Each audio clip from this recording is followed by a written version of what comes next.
The conference chamber aboard the Galactic Council's flagship fell silent as the holographic transmission flickered to life. Commander Julia Reeves stood at attention, her crisp Earth Defense Force uniform a stark contrast to the flowing, bioluminescent robes of the alien delegates surrounding the projection. Beside her, Captain Oscar Chen maintained his characteristic calm, though his fingers drummed once against his thigh. Julia had learned to read over their 15 years of service together. Humans, the Zarkathi ambassador began, its translator device struggling with the clicking, harmonic language. We come not as your superiors, but as supplicants. Julia exchanged a glance with Oscar.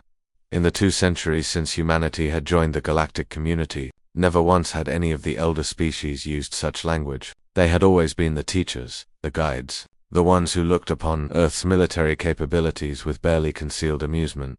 The ambassador's 3 eyes dimmed with what Julia had learned to recognize as shame. The Devourers have returned from the void beyond our mapped space. We have lost 17 systems in 3 cycles. Our fleets, they fall like leaves in autumn. Oscar leaned forward slightly. You're asking Earth for military assistance. We are asking humanity to take command. Another voice interjected. The Kelvorian High Admiral, a being that resembled crystalline architecture more than flesh, materialized beside the Zarkathi. Our species have forgotten war. We have lived in peace for millennia. But you remember. Julia felt the weight of those words. Humanity had earned their place in the stars not through wisdom or ancient knowledge, but through blood and fire. Every other species had achieved faster than light travel through evolution or divine revelation. Humans had clawed their way to the stars through sheer determination, dragging their wars with them.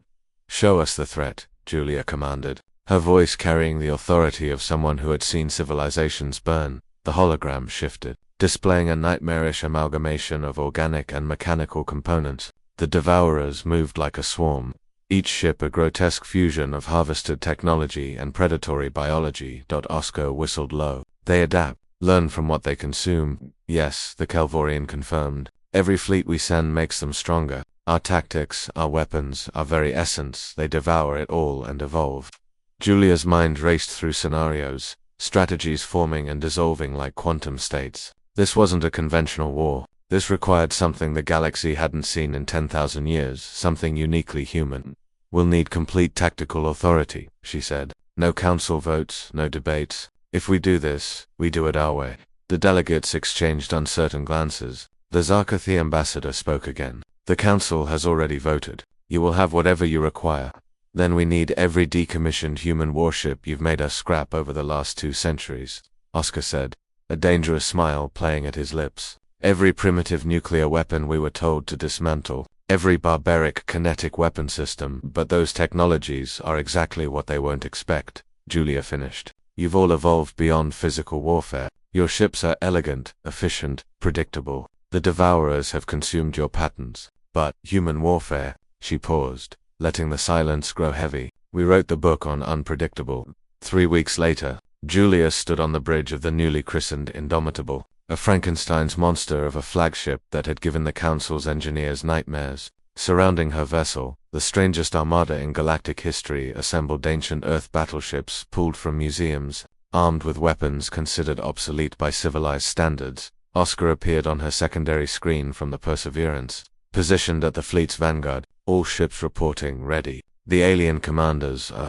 uncomfortable with our formation. Good, Julia replied. Comfort breeds predictability. Helm, take us to the Devourer's last known position. The battle, when it came, would be studied in military academies for generations. The Devourers emerged from hyperspace expecting the ordered, geometric formations of the galactic fleets. Instead, they found chaos. Human ships scattered like startled birds, each captain given broad objectives but tactical freedom, a concept alien to the rigidly hierarchical galactic navies. The Devourers hesitated, their collective intelligence struggling to find patterns in the pandemonium. Then came the first nuclear detonation. The electromagnetic pulse washed across the battlefield, frying the sophisticated alien systems the Devourers had incorporated. Their ships stuttered, adaptation protocols overwhelmed by technology so crude it bypassed their evolved defenses entirely. All ships, weapons free, Julia commanded. Show them what happens when you wake a sleeping giant. Railguns fired simple metal slugs accelerated to relativistic speeds. Chemical explosives detonated.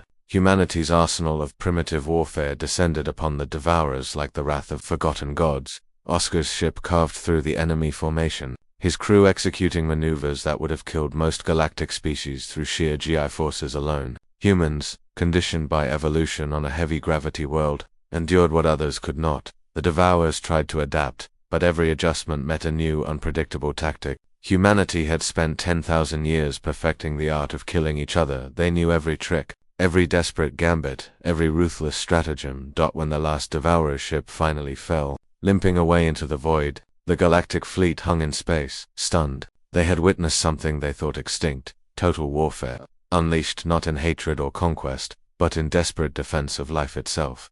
Julia opened a channel to the Council. The Devourers will return, but now they know what we are, what we've always been. The Zarkathi ambassador's voice trembled. And what is that, Commander? Oscar answered before Julia could, his words echoing across every ship in the fleet. The species that turned our own self-destruction into an art form. The ones who climbed from the caves to the stars by learning to kill anything that threatened our survival. We are humanity, and we remember war so that you may continue to forget it. In the cycles that followed, the Devourers never returned to galactic space. Perhaps they had consumed enough human tactics to recognize a truth the peaceful species had forgotten. Some prey was too dangerous to hunt, and somewhere in the depths of space, the legend grew of the day the youngest, most violent species in the galaxy became its most necessary guardians.